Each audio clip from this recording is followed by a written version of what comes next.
अस्सलाम वालेकुम। मैं इस क्लास में आपको खुशामदीद कहता हूँ। आज जो हम पढ़ने जा रहे हैं वो क्लास मैट्रिक का चैप्टर नंबर 7 मैट्रिसेस। ठीक है। अब सबसे पहली बात, क्या मैट्रिक्स होता क्या है? ठीक है, मैट्रिक्स क्या है? मैट्रिक्स एक अरेंजमेंट है किसी भी चीज़ की। ठीक है, किस फॉर्म के अंदर? रेक्टेंगुलर एरे के अंदर। और मैट्रिक्स को किस चीज़ से लिखा जाता है? मैट्रिक्स को स्क्वायर ब्रैकेट्स में लिखा जाता है। तो पहले हम पढ़ लेते हैं ऑर्डर ऑफ अ मैट्रिक्स, यानी कि किसी भी मैट्रिक्स का ऑर्डर। तो देखिए, सबसे पहले ऑर्डर पढ़ने के लिए इसके अंदर क्या करते हैं? ऑर्डर पढ़ने के लिए सबसे पहले इसकी रो देखी जाती है और फिर कॉलम देखे जाते हैं। तो यहाँ पर देखें, रो कितनी है? यहाँ पे एक रो और ये दूसरी रो, यानी कि क्या हो गई? रो गई, और ये भी रो, यानी कि रो 1 और ये रो 2, और ये कॉलम 1 और ये कॉलम 2। तो इसका हम ऑर्डर पढ़ेंगे तो किस तरीके से पढ़ेंगे? ऑर्डर जो पढ़ा जाता है वो पहले पढ़ा जाता है उसके अंदर रो देन कॉलम। तो इसका ऑर्डर क्या है? 2 बाय 2, यानी कि एमसीक्यूज में आपसे पूछ सकता है। तो आप पहले क्या करेंगे? उसकी रो देखेंगे और सेकंड उसकी क्या देखेंगे? कॉलम देखेंगे। तो ये क्या हो जाएगा? 2 बाय 2 का हो जाएगा। इसी तरीके से और देख लेते हैं, जैसे 1 2। तो इसमें रो कितनी हो गई? एक रो और ये दूसरी रो, तो रो 1 रो 2। और कॉलम कितने हो गए? कॉलम 1 हो गए। तो अब इसका ऑर्डर पढ़ेंगे तो कैसे पढ़ेंगे? 2 बाय 1, यानी कि जिसमें 2 रो और एक कॉलम हो। तो आगे और देख लेते हैं, तो 2 3। तो इसमें रो 1 हो गई और कॉलम कितने हो गए? 2 हो गए। तो कॉलम 1 और कॉलम 2। तो इसका ऑर्डर क्या हो जाएगा? 1 बाय 2, यानी कि एक रो और 2 कॉलम। अब आगे पढ़ते हैं हम टाइप्स ऑफ मैट्रिक्स, यानी कि मैट्रिक्स की टाइप। पहली टाइप्स है रेक्टेंगुलर मैट्रिक्स। अब रेक्टेंगुलर मैट्रिक्स को हम डिफाइन कैसे करेंगे? इसमें क्या है कि रेक्टेंगुलर मैट्रिक्स होता है क्या? If the number of rows and the number of column in a matrix, यानी किसी भी मैट्रिक्स के अंदर नंबर ऑफ रॉस और number of column are not equal, यानी कि वो दोनों आपस में क्या नहीं होनी चाहिए? बराबर नहीं होनी चाहिए। जैसे यहाँ पे हमने 2 बाय 2 लिखा था, तो ये जो मैट्रिक्स है ये क्या नहीं है? रेक्टेंगुलर मैट्रिक्स नहीं है।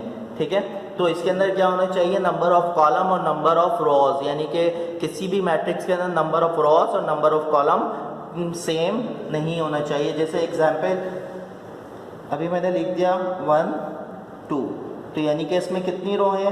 एक रो है और 2 कॉलम है। तो ये क्या है? रेक्टेंगुलर मैट्रिक्स है। दूसरा देख लेते हैं 1 2। इसमें रो 2 रो है और एक कॉलम है। तो ये भी क्या है? रेक्टेंगुलर मैट्रिक्स है।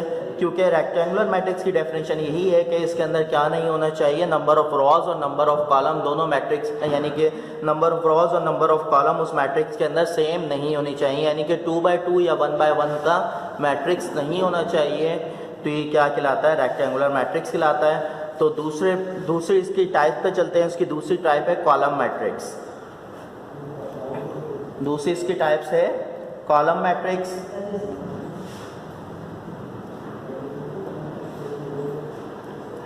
तो column matrix, if a matrix has one column, यानी कि जिस मैट्रिक्स के अंदर सिर्फ और सिर्फ क्या होगा? एक कॉलम होगा, तो क्या कहलाएगा? कॉलम मैट्रिक्स कहलाएगा। तो जैसे ए बी, देखें इसके अंदर रो तो 2 है लेकिन कॉलम 1 है। तो यानी कि जिस मैट्रिक्स के अंदर सिर्फ एक कॉलम होगा तो वो क्या कहलाएगा? कॉलम मैट्रिक्स कहलाएगा। इसके अलावा a + 7 b + 4, तो अब भी ये क्या है? कॉलम मैट्रिक्स है, क्योंकि ये पूरी एक वैल्यू है। a + 7 पूरी एक वैल्यू है, b + 4 ये भी क्या है? पूरी एक है, यानी कि पूरा इसमें कॉलम कितने हैं? सिर्फ एक कॉलम है। रो से मसला नहीं है। रो भले इसके अंदर 2 हो 3 हो कितनी भी हो। तो यहाँ पे सिर्फ ये चीज़ देखी जाएगी कि कॉलम कितने हैं? एक कॉलम है। ठीक है, तीसरे टाइप पे चलते हैं। तीसरी टाइप से इसकी रो मैट्रिक्स।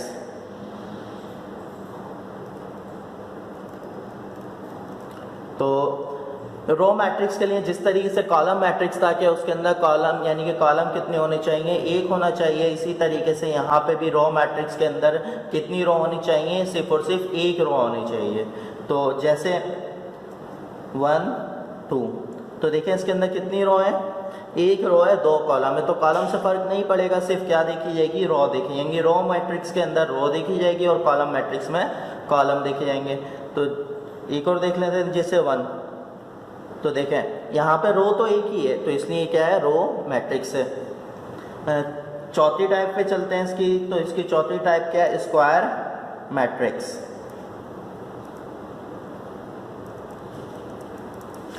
तो if the number of row and number of column in a matrix are equal, यानी कि जिस मैट्रिक्स के अंदर नंबर ऑफ रोज और नंबर ऑफ कॉलम क्या होंगे, सेम होंगे, तो वही क्या कहलाएगा, स्क्वायर मैट्रिक्स कहलाएगा। जैसे example A B C D, तो देखिए इसमें रो कितनी है, 2 रो हैं और कॉलम भी कितने हैं, 2 कॉलम है, तो ये क्या कहलाएगा, स्क्वायर मैट्रिक्स कहलाएगा।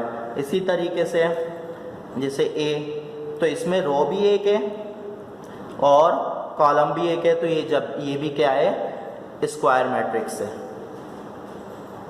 अब पढ़ते हैं इसकी पांचवी टाइप है डायगोनल मैट्रिक्स। डायगोनल मैट्रिक्स क्या होता है,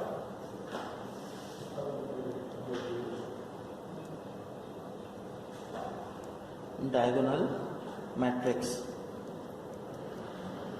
are square matrix with all its element 0 except element in the leading या main diagonal is called diagonal matrix। यानी कि इसके अंदर क्या है कि ये जो डायगोनल मैट्रिक्स है ये भी एक स्क्वायर मैट्रिक्स की ही टाइप से है, लेकिन इसके अंदर क्या होता है कि जो इसका मैन डायगोनल होता है उसके अंदर कोई ना कोई वैल्यू मौजूद होती है और उसके अलावा बाकी जो 2 एलिमेंट रह जाते हैं वो दोनों वैल्यू क्या होती हैं, इसकी 0 होती हैं। तो जैसे A B, ये इसका क्या है, मैन डायगोनल है, ठीक है, और इसके अलावा जो बाकी वैल्यू बची है क्या हो जाएंगी, 0 हो जाएंगी, तो ये क्या कहलाता है, डायगोनल मैट्रिक्स कहलाता है। एक और देख लेते हैं, 6 -6 0 0। अब देखें हाँ एक चीज़ और कि डायगोनल मैट्रिक्स के अंदर और स्केलर मैट्रिक्स के स्क्वायर मैट्रिक्स के अंदर फ़र्क है। वो फ़र्क ये है कि उसके अंदर चारों यानी कि चारों जो वैल्यू होती हैं वो कोई ना कोई वैल्यू होती हैं, यानी कि एक आध 0 भी आ सकता है। लेकिन डायगोनल के अंदर क्या है कि ये जो आपका मैन डायगोनल है इसके अंदर कोई ना कोई वैल्यू होगी और दोनों डिफरेंट होंगी, सेम नहीं होगी, और इसके अलावा जो बाकी वैल्यू एलिमेंट रह जाते हैं वो दोनों क्या होंगे, 0 होंगे, तो ये क्या कहलाएगा, डायगोनल मैट्रिक्स कहलाएगा। अब चलते हैं इसकी छठी टाइप की तरफ, वो है क्या है, स्केलर मैट्रिक्स।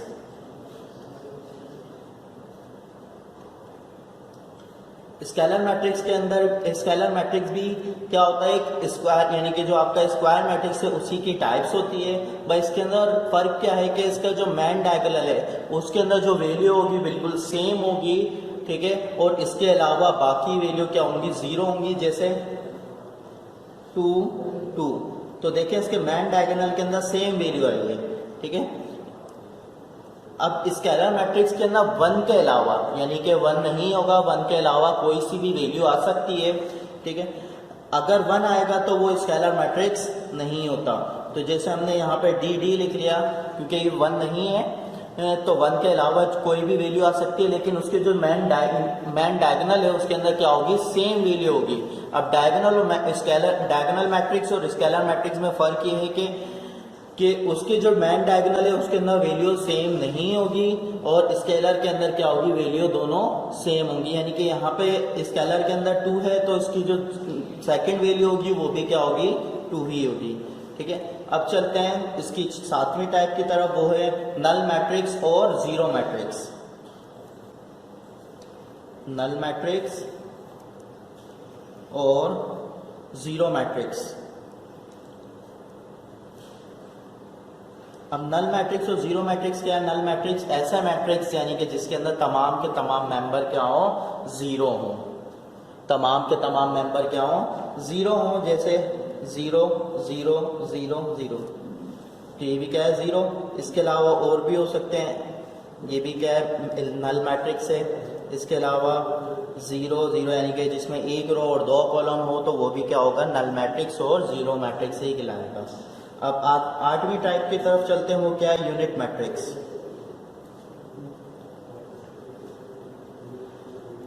यूनिट मैट्रिक्स भी एक स्क्वायर मैट्रिक्स की ही टाइप से, बस इसके अंदर फर्क ये है कि इसका जो मेन डायगोनल है उसके अंदर वैल्यू क्या आएगी, 1 1 आएगी। इसकी मेन डायगोनल, ये जो मेन डायगोनल था देखिए, इसके अंदर सिर्फ और सिर्फ इसकी वैल्यू क्या आएगी, दोनों में 1 आएगी।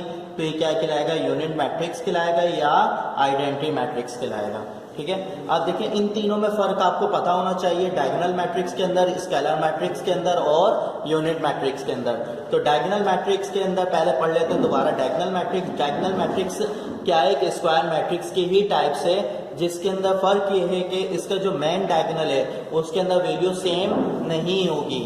ठीक है, और उसके अलावा बाकी जो इसके एलिमेंट बाकी हैं उसके अंदर वैल्यू क्या होंगी, 0 होंगी। अब इसको स्केलर मैट्रिक्स की तरफ चले जाते हैं। स्केलर मैट्रिक्स भी स्क्वायर मैट्रिक्स की ही टाइप से, लेकिन डायगोनल और स्केलर में ये फर्क है कि डायगोनल स्केलर के अंदर जो मेन डायगोनल होगा उसकी वैल्यू सेम होगी, लेकिन उसके अंदर 1 नहीं आएगा।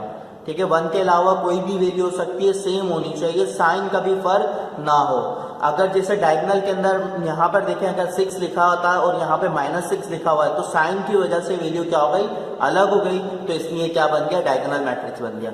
स्केलर मैट्रिक्स के अंदर बिल्कुल साइन भी सेम होनी चाहिए और वैल्यू भी इसके मेन डायगोनल के अंदर सेम होनी चाहिए, और बाकी दोनों जो 2 एलिमेंट बाकी रह जाएंगे उसके अंदर वैल्यू 0 होनी चाहिए। तो स्केलर मैट्रिक्स हो गया ये। इसके अलावा आप आ जाए यूनिट मैट्रिक्स के। यूनिट मैट्रिक्स के अंदर इसका जो मेन डायगोनल है उसके अंदर वैल्यू 1 1 होनी चाहिए लाजमी। तो 1 1 होगी तो यूनिट मैट्रिक्स होगा, इसके अलावा यूनिट मैट्रिक्स नहीं होगा। तो ये क्या होगा, उसके अलावा बाकी दोनों एलिमेंट में वैल्यू 0 होनी चाहिए। ठीक है, उम्मीद है आपको समझ आ गया होगा ये। अब चलते हम एक्सरसाइज की तरफ। Exercise number 7.2। इसका पहला सवाल है, इन प्रॉब्लम 1 2 3 यानी कि problem number 1 2 3 determine whether the 2 matrix are equal and explain your answer. यानी कि इसके अंदर क्या बताना है कि इसके अंदर कौन से मैट्रिक्स इक्वल हैं और कौन से नहीं। तो उसका आंसर भी आपने क्या करना है, एक्सप्लेन करना है। इसका पहला सवाल 5 6 9 4 एंड दूसरा मैट्रिक्स क्या है, 6 - 1 5 + 1 18 - 9 2 + 2। सॉल्व करते हैं। 5 6 9 4 एंड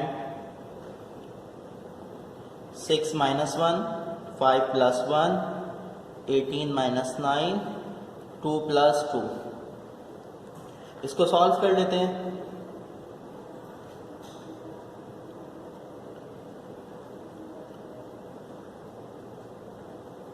सिक्स में से 1 माइनस करेंगे 5 + 1 6, 18 में से 9 माइनस करेंगे 9 आ जाएगा, 2 + 2 4। तो देखिए दोनों मैट्रिक्स सेम है, तो ये कौन सा हो जाएगा, इक्वल मैट्रिक्स हो जाएगा।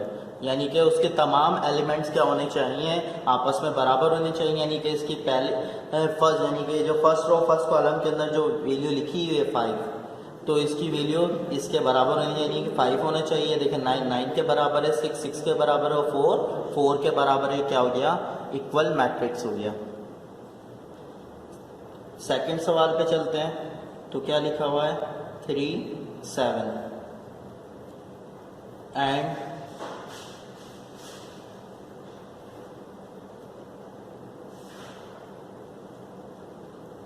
सॉल्व 3 7 एंड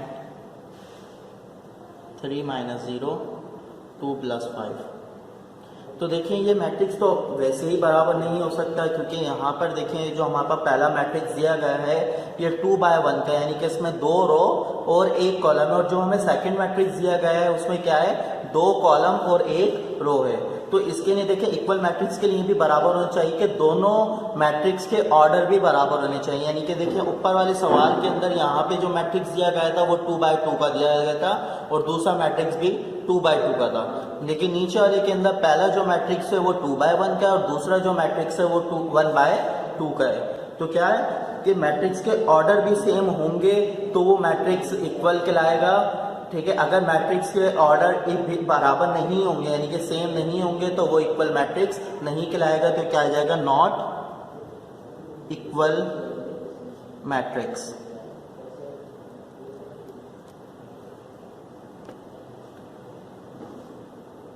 अब आगे चलते हैं क्वेश्चन नंबर 2 की तरफ। तो क्वेश्चन नंबर 2 है हमारे पास, determine the value of X Y that makes each matrix equation true.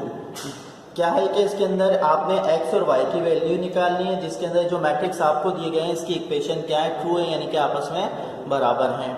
तो क्वेश्चन नंबर 4 यानी कि क्वेश्चन नंबर 2 का जो पहला सवाल है वो क्वेश्चन नंबर 4 से। तो 3y is equal to x minus 7 solve करते हैं।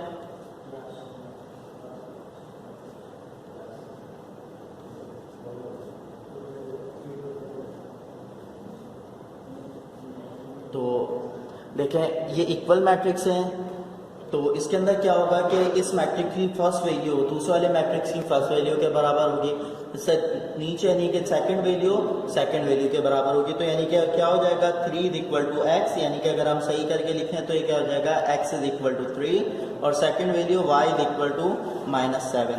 तो मुझे क्या निकालनी थी, x और y की वैल्यू निकालनी थी। तो यहाँ पे x और y की वैल्यू निकल गई है। ये इसका क्या आ गया, आंसर आ गया। क्वेश्चन नंबर 5 की तरफ चलते हैं। क्वेश्चन नंबर 5,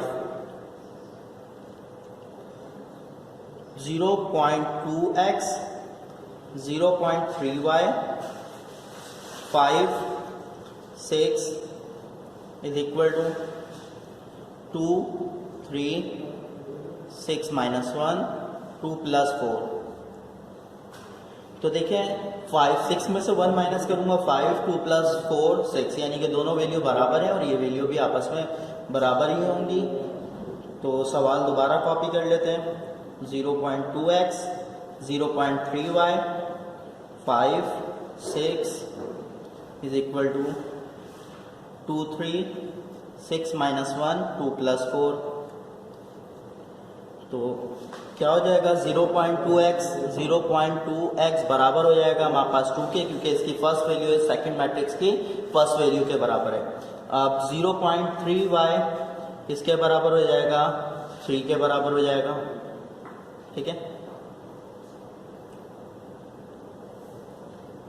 अब देखें बाकी 5 6 माइनस 1 5 ये आपस में बराबर है, ये भी आपस में बराबर है। तो इसको सॉल्व कर लेते हैं। 0.2x इज इक्वल टू 2, मुझे x चाहिए, 0.2 दूसरी तरफ जाके डिवाइड हो जाएगा तो 0 क्या हो जाएगा, 2 डिवाइडेड बाय 0.2, तो x इज इक्वल टू क्या आ गया, 10। ठीक है, अब सेकंड सॉल्व कर लेते हैं। 0.3y इज इक्वल टू 3, मुझे y चाहिए, y के साथ 0.3 मल्टीप्लाई हो रहा है, दूसरी तरफ जाके डिवाइड हो जाएगा।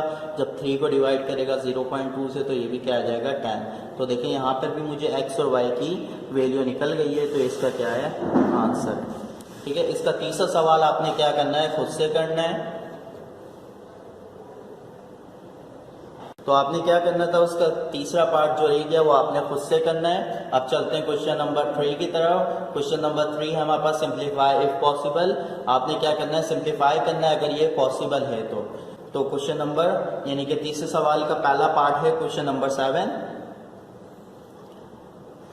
तो सवाल है 3 9 5 4 माइनस 5 9।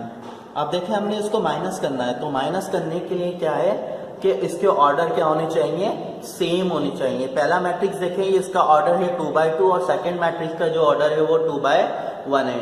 तो माइनस करने के लिए भी क्या होना चाहिए, माइनस करें या हम प्लस करें तो उसके लिए क्या होना चाहिए, उसके दोनों मैट्रिक्स के ऑर्डर सेम होना चाहिए। तो यहाँ पे ऑर्डर सेम नहीं है तो ये क्या आ जाएगा, नॉट पॉसिबल, यानी कि सॉल्व नहीं हो सकता। तो -5 9, तो ये सॉल्व नहीं हो सकता क्योंकि ऑर्डर दोनों के मुख्तलिफ हैं। तो यहाँ पे क्या आ जाएगा, नॉट पॉसिबल।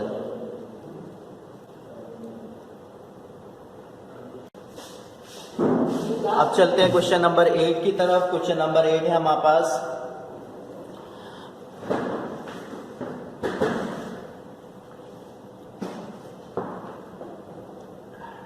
क्वेश्चन नंबर 8 है हमारे पास A11 0 0 A22 minus B11 B22 solve. A11 0 0 A22 minus B11 B22। तो देखिए जैसे पहले वाले सवाल के अंदर मैंने आपको बताया कि माइनस करने के लिए या प्लस करने के लिए मैट्रिक्स के ऑर्डर सेम होने चाहिए।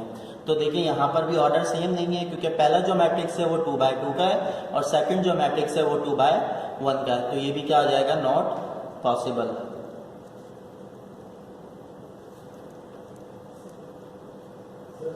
तो अब चलते हैं हम क्वेश्चन नंबर 9 की तरफ। क्वेश्चन नंबर 9 है हमारे पास 0.7 0.9 0.8 0.4। तो सेकंड मैट्रिक्स क्या है, 2 9 4 6। ठीक है, सॉल्व करते हैं इसको। सवाल दोबारा कॉपी कर लेते हैं। 0.7 0.9 0.8 0.4 माइनस 2 9 4 6। अब देखिए ये सवाल क्या हो सकता है, आगे सॉल्व हो सकता है क्योंकि पहला जो मैट्रिक्स है उसका भी ऑर्डर 2/2 और सेकंड जो मैट्रिक्स है उसका ऑर्डर भी 2/2 है। तो यानी कि जब हम प्लस करते हैं और या माइनस करते हैं तो उसके लिए ऑर्डर का सेम होना लाजमी है। तो यहाँ पे ऑर्डर सेम है तो इसका मतलब क्या है, यहाँ पे ये मल्टीप्लाई यानी कि माइनस हो सकता है। तो माइनस करते हैं, फर्स्ट वैल्यू में से माइनस होगी यानी कि 0.7 माइनस 2 0.9 माइनस 9 0.8 माइनस 4 0.4 माइनस का 6। तो माइनस करते हैं तो क्या हो जाएगा, ये 0.7 में से -2 करूंगा तो जाहिर सी बात है बड़ी वैल्यू माइनस के अंदर है तो क्या बचेगी वैल्यू माइनस में, तो माइनस का 1.3 आ गया। ठीक है, तो इसी तरीके से 0.9 में से 9 को माइनस करूंगा तो माइनस का 8.1 बचेगा। ठीक है, इसी तरीके से 0.8 में से -4 करूंगा तो क्या बचेगा, माइनस का 3.2। ठीक है, इसी तरीके से चौथी वैल्यू है -4 0.4 में से -6 करूंगा तो क्या बाकी रहेगा 5.6 और माइनस की वैल्यू आ जाएगी। ठीक है, तो ये क्या हो गया, आगे सॉल्व हो गया। तो ये इसका क्या है, आंसर है। ठीक है, इसका क्वेश्चन नंबर 10 आपने क्या करना है, खुद करना है। अब अगले सवाल की तरफ चलते हैं। अगला सवाल है हमारे पास find the additive inverse of each of the following matrix, यानी कि जो आपको मैट्रिक्स दिए गए हैं उसका क्या करना है, एडिटिव इनवर्स निकालना है। Question number 11। तो क्वेश्चन नंबर 11 हमारे पास है 5 -5 -5 और ये 5 आ गया। ठीक है, सॉल्व। तो एडिटिव इनवर्स निकालना है। तो एडिटिव इनवर्स निकालने का तरीका ये होता है मैट्रिक्स के अंदर कि जो वैल्यू माइनस की है वो प्लस में आ जाएगी और जो प्लस की है वो माइनस में आ जाएगी। तो देखिए 5 प्लस का है तो ये माइनस में आ गया, ये माइनस का था ये प्लस में आ गया, ये माइनस में ये प्लस में आ गया, ये प्लस का और ये किस में आ गया, माइनस में। तो ये क्या इसका एडिटिव इनवर्स है, तो यही इसका क्या है, आंसर। तो क्वेश्चन नंबर 12 देखते हैं। क्वेश्चन नंबर 12 है हमारे पास -7 8। तो सवाल दोबारा कॉपी कर लेते हैं। -7 8। तो इसके अंदर क्या करना है कि जो माइनस का है वो प्लस में करना है और जो प्लस का वो माइनस में करता है। तो 7 माइनस 7 माइनस में तो ये प्लस में हो जाएगा, 1 प्लस में तो ये किस में आ गया, माइनस में। ये क्या है, इसका एडिटिव इन्वर्स है। ठीक है, उम्मीद है कि आपको अच्छी तरीके से समझ आया होगा। अगर इसके मुतालिक आपको कोई